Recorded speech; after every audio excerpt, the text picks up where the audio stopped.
Another Asian manufacturer has joined the group chat. This is the Proton X90. Proton is familiar to some, but very unfamiliar to many. My name is Jacob Mushokwa, and welcome to the Cars.co.za YouTube channel. You might want to stick around, because I'm going to tell you a little more about this car. Dream, search, drive. Cars.co.za.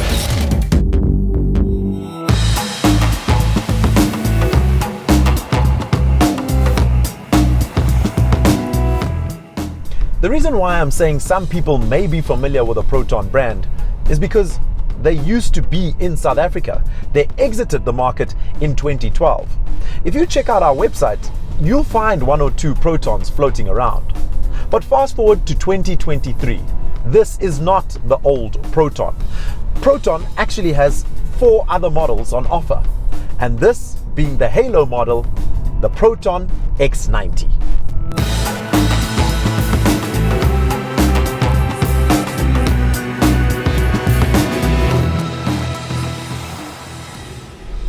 The Proton X90 is actually marketed as an adult 7-seater. And this particular one is of course the flagship model. It's got a panoramic sunroof and it's got 19-inch wheels.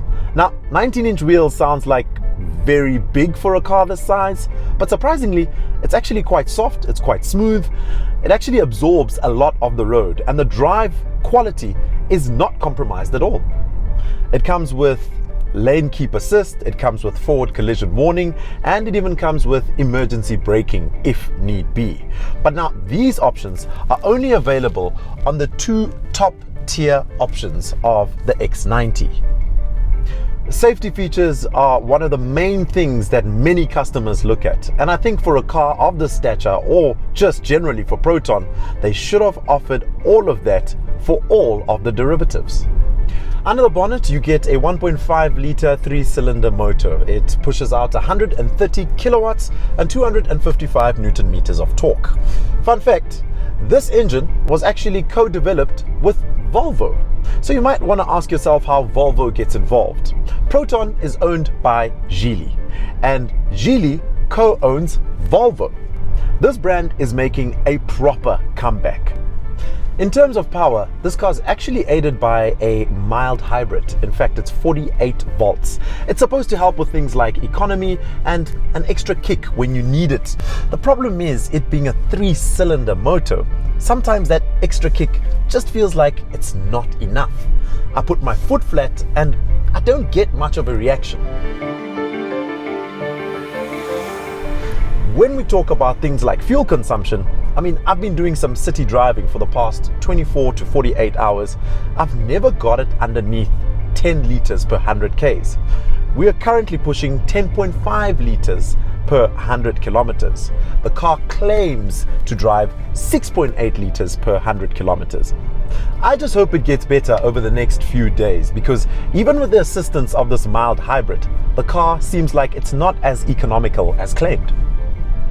This 3-cylinder engine definitely does have its downsides. Waking up early in the morning for a shoot in a complex means you're quite loud when you're just trying to get out of the complex. Leaving this car on idle, it actually felt like I was making a noise and waking people up at 4:30 in the morning. 3-cylinder engines generally sound rough on idle, and that's why I think a 4-cylinder engine would have been far better suited for a car like this, especially looking at the size of this car.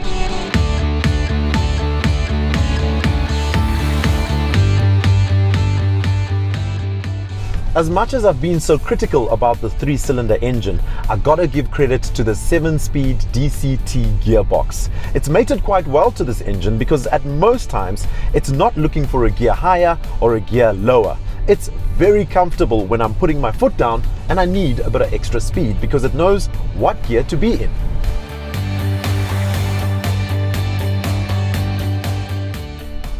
So what do I think of the looks? I look at the car on the outside and I think, it looks pretty decent. In fact, it's got a lot of modern elements that make it fit in with many other SUVs. And what I think would have made this SUV a little more special would be the rear light bar. A lot of other SUVs in this day and age have the rear light bar. And that's just something so nice. It's so unique. In fact, I like that look on an SUV. But I have to be honest, I think the X90 is actually handsome overall.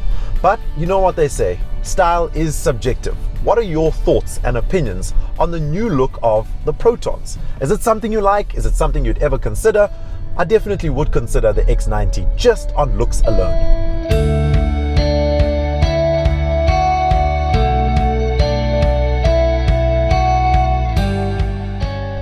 One thing that we have to mention is, of course, the pricing of these cars. The entry-level X90 costs 560,000 Rand, while this derivative that we're driving is 680,000 Rand. That is a lot of money to spend when you're considering buying a new car. In fact, if you look at the other Chinese manufacturers who came to South Africa a few years ago, they came in with aggressive pricing and were very competitive, making sense for a lot of people to look at those cars. I feel as though Proton just joined the queue and they thought, let's come in with a higher premium pricing and hopefully we'll get some of the buyers that are looking at the likes of Haval and Chery. Okay, I have to admit, they haven't overpriced themselves, but undercutting the competitor when it comes to price would have made better business sense in the long run.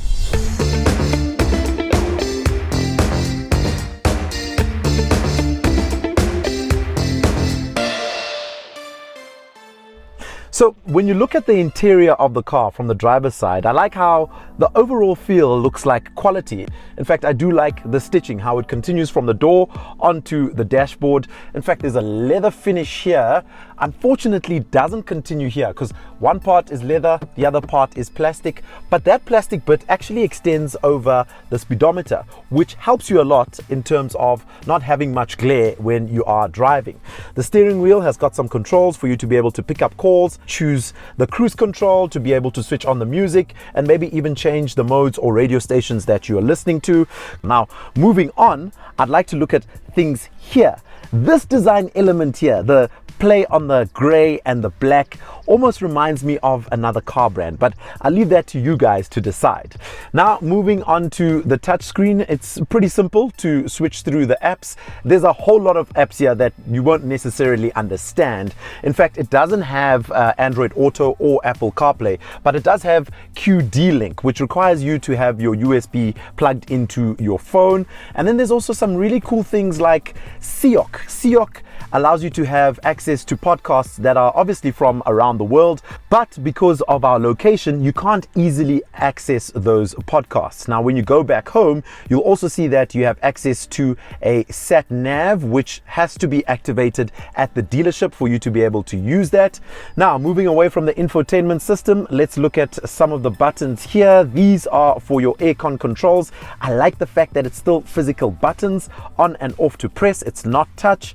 It's got a wireless charging tray. It's got two USB-A ports. And the weird thing is that at the back, it's got a USB-A and a USB-C, but no USB-C up front. I find that a bit weird, but okay, moving on. Here's the gear shifter. The gear shifter is also quite weird. Park is a button, and it doesn't have like a little button on the side to be able to shift between gears if you're shifting from reverse, neutral, or drive. You literally just push it back or push it forward, and that's how you select your gears. Very weird, but it works, so that's fine.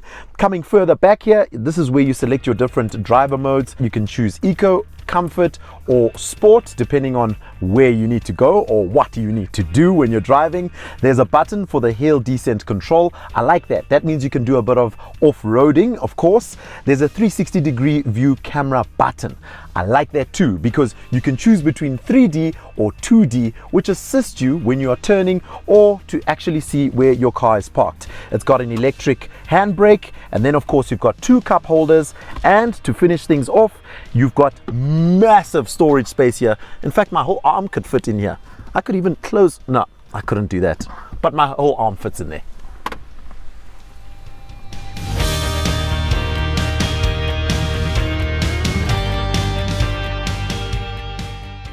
So when I look at the overall feel of the interior of this car and I think of the pricing point of this car, I can't help but think of the likes of the Chery Tiggo 8 Pro Max and of course the Haval H6. We did a video of the two cars recently. We'll drop a link below. You gotta check it out. You won't be disappointed.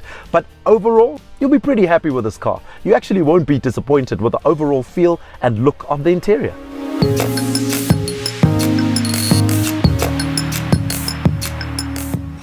So I'm now in the middle row of the car, and what I find really amazing is that this version of the car, which is the flagship model, it has the captain seat here, meaning the lower derivatives don't have this option. In fact, they have a full bench, meaning it makes the car a 7-seater. This one is a 6-seater, and I'll tell you why it's really cool.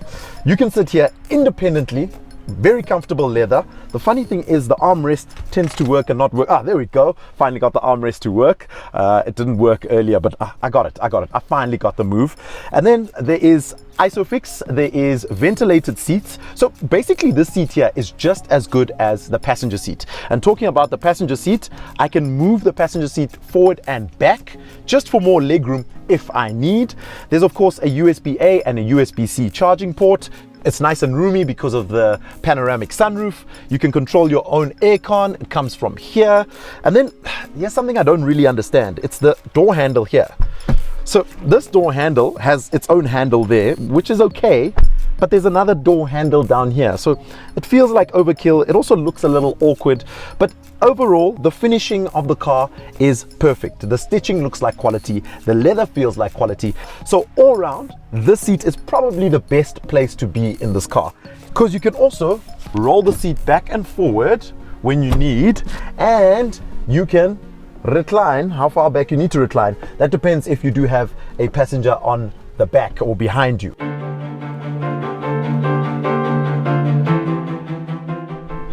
So just like any other test we do here, I have to check out the boot of the car.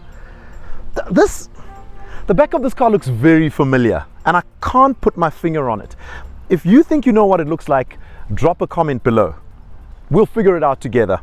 Anyway, electric tailgate, push of a button, it opens, pretty smooth. Okay, so this is what you get in terms of boot space. Now, bear in mind, the last row of seats are down, meaning you can load and offload quite easily. Now, the car does have a spare wheel, which is located here. It's actually not in the center. It's on the right-hand side. Might be a bit tricky to take off, but I mean, you do have a spare wheel. It's a space saver wheel. There's some storage space here, quite minimal. Emergency kit. There's your normal jack and wheel spanner there as well. Now, maybe we also need to figure out that, because now you can actually get a feel of what it looks like in terms of space when the back seats are actually up. The best way to actually figure this out is if I get in here. Let's see if I can. Oh, there we go. This is pretty simple. Okay, well, at least I can fit in here even with the back seats up. Catch you later.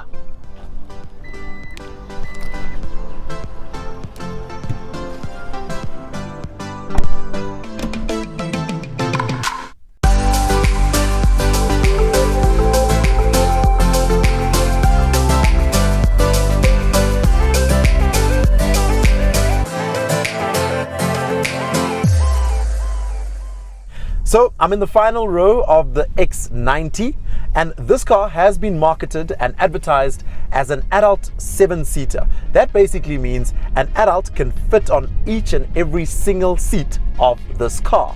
Now, here's the 7-seater, 6-seater thing that we got to talk about. Of course, we got the flagship model, and the flagship model has 6 seats. And with the captain's seats in front of me, I feel like I've got more than enough legroom. In fact, my cameraman is sitting in front and he's got enough legroom. I've got enough legroom. I would actually wonder, how does it work with a bench seat ahead of me? We got to get a test drive of the other Proton, the one which is actually a 7-seater, because this one is a 6-seater. Taking you through the back, I've got a nice slot here for my cell phone. I've got a cup holder, and I have a USB-A port. Same on the other side as well. And you of course get an air vent here as well, but it's controlled on the middle seat. There's no air vent controller here at the back.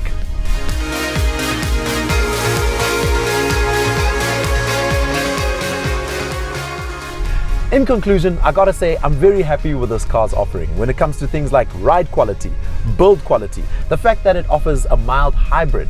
That also makes sense. It actually ticks a lot of boxes for a lot of consumers out there. The problem is, in this highly competitive market and this highly saturated SUV market, I don't think the X90 Proton stands out.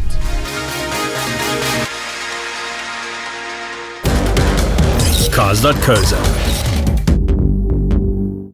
Not only is Cars.co.za the best place to find your dream car, but it's also the easiest place to sell your current car. Check out the Sell Car section on our main website. Simply list your car's details and all of our dealers will take bids on your car. You just choose the highest price. Boom, your car's gone. On to your next one. Right, thanks very much for watching the video. Okay, I think I'm done. Yeah, I'm finished now. You deserve insurance that doesn't faff around. Budget, the official insurer of good South Africans.